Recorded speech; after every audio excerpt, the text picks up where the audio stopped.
नमस्कार, न्यूज 69 में आपका स्वागत है। मैं हूं आपके साथ अंकिता। चलिए बढ़ते हैं मुख्य खबर की ओर। भोपाल का हाई प्रोफाइल लैंडी ड्रग्स कांड अब और भी गंभीर रूप लेता जा रहा है। आरोपी शहाब उर्फ मछली और उसका भतीजा यासीन मछली अब केवल ड्रग्स तस्करी के आरोपी नहीं रहे, उन पर नाबालिग के साथ रेप, ब्लैकमेलिंग और पॉस्को एक्ट के तहत बेहद संगीन आरोप लगे हैं।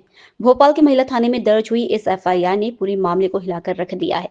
पीड़िता ने पुलिस को बताया कि शहाब उर्फ मछली ने साल 2018 में जब वो नाबालिग थी, उसे हुक्का बार में उसे नशीला पदार्थ देकर उसके साथ रेप किया। इसके बाद उसने धमकी दी और उसके नाबालिग भतीजे यासीन मछली को भी इस गुनाह में शामिल कर दिया। पीड़िता के अनुसार इस दौरान उसकी आपत्तिजनक तस्वीरें और वीडियो बना लिए गए, जिनके जरिए उसे ब्लैकमेल किया गया और बार-बार शोषण झेलना पड़ा। इधर महिला थाना प्रभारी अंजना दुबे ने बताया कि आरोपी शहाबर और यासीन के खिलाफ रेप, पॉस्को एक्ट और आईटी एक्ट के तहत केस दर्ज कर लिया है। जांच में कई चौंकाने वाले तथ्य सामने आ रहे हैं। जरूरत पड़ी तो दोनों आरोपियों का कोर्ट से पुलिस रिमांड लेंगे।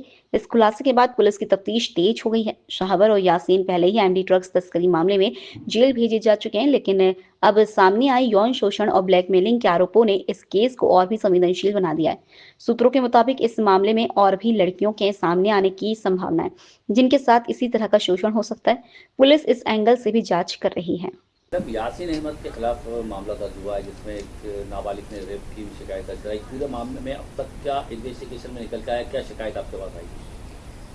शिकायत ये थी कि वर्ष 2018 में जब वो फरियादिया नाबालिग थी, तो यासीन और जो यासीन के चाचा हैं साहबर, तो साहबर की मुलाकात फरियादिया से एक हुक्का बार में हुई।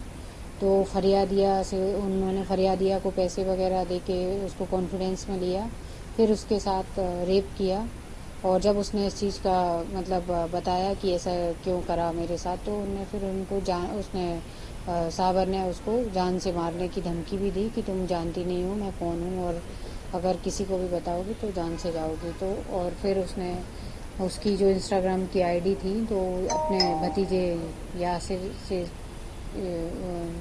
शेयर की, और फिर उसने कुछ एमडी वगैरह स्टफ उसके लिए भेजा नशे वशे के लिए।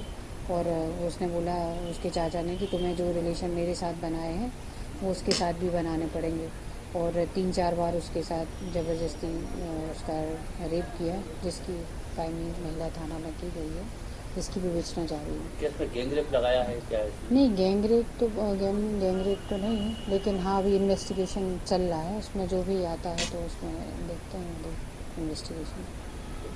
ये पूरे मामले में क्या कोर्ट से आप यासीन और शावर की आप रिमांड लेंगी पूछताछ के लिए, गिरफ्तारी के लिए? जैसे ही प्रकरण में ज़रूरत लगेगी वैसा करेंगे। बिल्कुल, अगर पूछताछ की आवश्यकता रहेगी तो उसी हिसाब से पुलिस रिमांड पर लिया जाएगा, माननीय कोर्ट में आवेदन प्रस्तुत करके। जब पीड़िता ने बताया कि उसको बंधक बनाया गया था, पहले इस टाइप की बात सामने नहीं, इस टाइप का बंधक बनाने का तो अभी कोई इशू नहीं है। बंधक बनाने की अभी कोई बात नहीं है। बस जितना पीड़िता ने बताया उसी का इन्वेस्टिगेशन चल रहा है। इस पर क्या क्या धाराएं लगी हैं? अब धाराएं भी इन्वेस्टिगेशन का पार्ट है, अभी तो चलने दीजिए, तो अभी धाराओं को रहने दीजिए। तो जी, पॉक्सको लगी हुई है जी। फिलहाल इस बुलेटिन में इतना ही। आप बने रहिए न्यूज 69 के साथ। नमस्कार।